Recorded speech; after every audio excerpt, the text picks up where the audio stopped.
Good morning students. Today we are going to continue our same chapter, that is writing in the city life.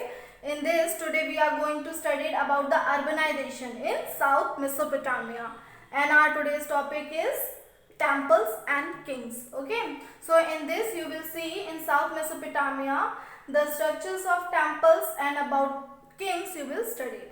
Okay, so let us start our topic students. Around 5000 BCE, settlements begins in South Mesopotamia. The earliest cities were developed by the various kings.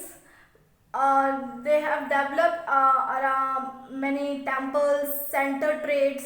These cities were developed like temple cities, center of trade, and some imperial city. Imperial city means royal centers.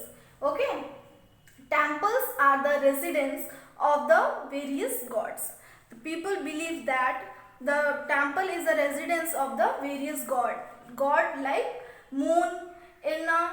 Inna is the god, local goddess, which is the goddess of love and war. So people worship these all gods. Okay.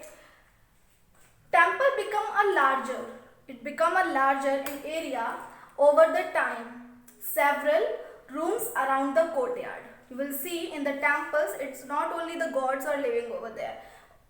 Peoples also started living in these temples, and they have made several rooms around the courtyards.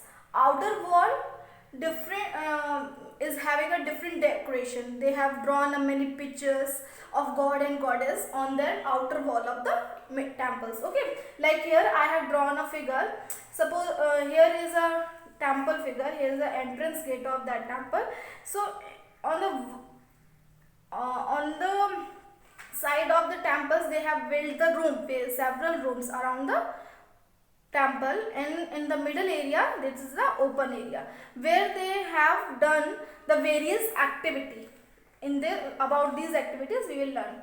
Okay, we will see what kind of activities they have done in this open area. Okay. And this temple is also having a fortified walls also to protect themselves from the outer attacks.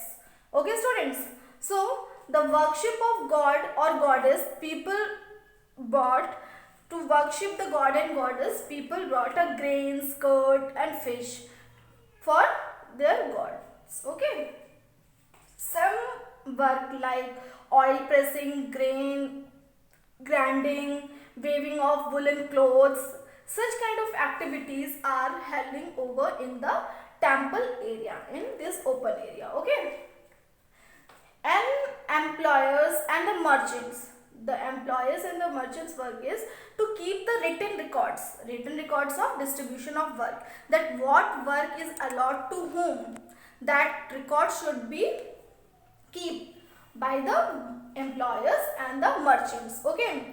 Gradually we will see the temples developed its activity. Slowly after when the city were developed around the urban area, cities developed, so you will see the activities and become a main urban institute. These temples become a main institute of these activities. Which activities? Like oil pressing, grain grinding and such kind of activities which is holding over in the temple area. Okay students, so we are going to continue this same topic in our next video. Thank you students.